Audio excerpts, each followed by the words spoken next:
ನಿಮಗೆ ಗೊತ್ತೇ, ಜೇನುನೊಣಗಳು ಮನುಷ್ಯರ ಮುಖವನ್ನು ಗುರುತಿಸಬಲ್ಲವೆಯೇ? ನಮಸ್ಕಾರ ಸ್ನೇಹಿತರೆ, ನಮ್ಮ ಕಲಾಚೇತನ ಚಾನೆಲ್ಗೆ ನಿಮಗೆಲ್ಲರಿಗೂ ಹೃತ್ಪೂರ್ವಕ ಸ್ವಾಗತ. ಇಂದು ನಾನು ಕೇಳಲಿರುವ ಪ್ರಶ್ನೆ ಕೇಳಿದರೆ ಬಹುತೇಕ ಜನರು ಇಲ್ಲ ಎಂದೇ ಉತ್ತರಿಸುತ್ತಾರೆ. ಜೇನುನೊಣಗಳು ಮನುಷ್ಯರ ಮುಖವನ್ನು ಗುರುತಿಸಬಲ್ಲವೆಯೇ? ಅದರ ಬಗ್ಗೆ ವಿವರವಾಗಿ ಹೇಳುತ್ತೇನೆ.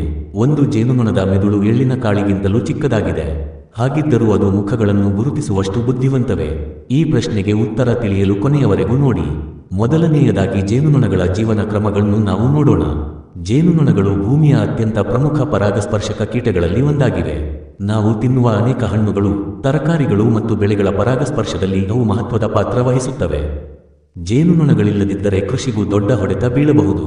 ಆದ್ದರಿಂದ ವಿಜ್ಞಾನಿಗಳು ಅವುಗಳ ವರ್ತನೆಯನ್ನು ಹಲವು ವರ್ಷಗಳಿಂದ ಅಧ್ಯಯನ ಮಾಡುತ್ತಿದ್ದಾರೆ. ಜೇನುನೊಣಗಳು ಮುಖಗಳನ್ನು ಗುರುತಿಸಬಹುದೇ? ಕೆಲವು ವೈಜ್ಞಾನಿಕ ಅಧ್ಯಯನಗಳಲ್ಲಿ ಜೇನುನೊಣಗಳಿಗೆ ಮಾನವ ಮುಖಗಳ ಚಿತ್ರಗಳನ್ನು ತೋರಿಸಲಾಯಿತು. ಸಿಹಿ ದ್ರಾವಣದ ಬಹುಮಾನವನ್ನು ಬಳಸಿ ನಿರ್ದಿಷ್ಟ ಮುಖದ ಚಿತ್ರವನ್ನು ಆಯ್ಕೆ ಮಾಡುವಂತೆ ಅವುಗಳನ್ನು ತರಬೇತುಗೊಳಿಸಲಾಯಿತು. ಸ್ವಲ್ಪ ಸಮಯದ ನಂತರ ಅವು ತರಬೇತಿ ಪಡೆದ ಮಾದರಿಯ ಮುಖವನ್ನು ಹೊಸ ಚಿತ್ರಗಳ ನಡುವೆ ಗುರುತಿಸುವ ಸಾಮರ್ಥ್ಯ ತೋರಿಸಿದವು. ಇದರ ಅರ್ಥ ಜೇನುನೊಣಗಳು ಮನುಷ್ಯರಂತೆ ಒಬ್ಬ ವ್ಯಕ್ತಿಯನ್ನು ಗುರುತಿಸುತ್ತವೆ ಎನ್ನುವುದಲ್ಲ. ಅವು ಕಣ್ಣು, ಮೂಗು ಮತ್ತು ಬಾಯಿಯ ವಿನ್ಯಾಸದಂತಹ ಮಾದರಿಗಳನ್ನು ಕಲಿತು ಗುರುತಿಸಬಲ್ಲವು. ಜೇನುನೊಣಗಳು ದಾರಿ ತಪ್ಪುವುದಿಲ್ಲ ಏಕೆ? ಒಂದು ಜೇನುನೊಣ ಆಹಾರ ಹುಡುಕಲು ಹಲವು ಕಿಲೋಮೀಟರ್ ದೂರ ಹಾರಬಹುದು.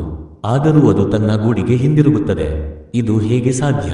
ಜೇನುನೊಣಗಳು ಸೂರ್ಯನ ಸ್ಥಾನ, ಭೂದೃಶ್ಯದ ಗುರುತುಗಳು ಮತ್ತು ಧ್ರುವೀಕೃತ ಬೆಳಕಿನ ಮಾಹಿತಿಯನ್ನು ಬಳಸಿಕೊಂಡು ದಿಕ್ಕು ಕಂಡುಕೊಳ್ಳುತ್ತವೆ.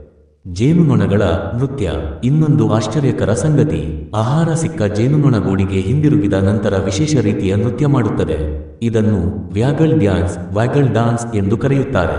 ಈ ನೃತ್ಯದ ಮೂಲಕ ಆಹಾರ ಯಾವ ದಿಕ್ಕಿನಲ್ಲಿ ಇದೆ ಮತ್ತು ಎಷ್ಟು ದೂರದಲ್ಲಿದೆ ಎಂಬ ಮಾಹಿತಿಯನ್ನು ಇತರ ಜೇನುನೊಣಗಳಿಗೆ ತಿಳಿಸುತ್ತದೆ. ಇದು ಪ್ರಕೃತಿಯ ಅತ್ಯಂತ ಅದ್ಭುತ ಸಂವಹನ ವಿಧಾನಗಳಲ್ಲಿ ಒಂದಾಗಿದೆ. ಜೇನುನೊಣಗಳು ನಮಗೆ ಏಕೆ ಮುಖ್ಯ? ಜಗತ್ತಿನ ಆಹಾರ ಉತ್ಪಾದನೆಯ ಒಂದು ದೊಡ್ಡ ಭಾಗ ಪರಾಗಸ್ಪರ್ಶದ ಮೇಲೆ ಅವಲಂಬಿತವಾಗಿದೆ. ಜೇನುನೊಣಗಳ ಸಂಖ್ಯೆ ಕಡಿಮೆಯಾದರೆ ಅನೇಕ ಬೆಳೆಗಳ ಉತ್ಪಾದನೆ ಮೇಲೆ ಪರಿಣಾಮ ಬೀಳಬಹುದು. ಆದ್ದರಿಂದ ಅವುಗಳನ್ನು ರಕ್ಷಿಸುವುದು ಪರಿಸರ ಮತ್ತು ಕೃಷಿ ಎರಡಕ್ಕೂ ಅತ್ಯಂತ ಮುಖ್ಯ. ಕೊನೆಯದಾಗಿ ಮಾತು. ಹಾಗಾದರೆ ಸ್ನೇಹಿತರೆ, ಜೇನುನೊಣಗಳು ಮನುಷ್ಯರನ್ನು ನಮ್ಮಂತೆಯೇ ಗುರುತಿಸುವುದಿಲ್ಲ, ಆದರೆ ಅವು ಮುಖದ ವಿನ್ಯಾಸಗಳನ್ನು ಕಲಿತು ಗುರುತಿಸುವ ಸಾಮರ್ಥ್ಯ ಹೊಂದಿವೆ ಎಂದು ವೈಜ್ಞಾನಿಕ ಅಧ್ಯಯನಗಳು ಸೂಚಿಸಿವೆ. ಒಂದು ಪುಟ್ಟ ಕೀಟದಲ್ಲಿ ಇಷ್ಟು ಅದ್ಭುತ ಸಾಮರ್ಥ್ಯ ಇರುವುದು ನಿಜಕ್ಕೂ ಆಶ್ಚರ್ಯಕರ.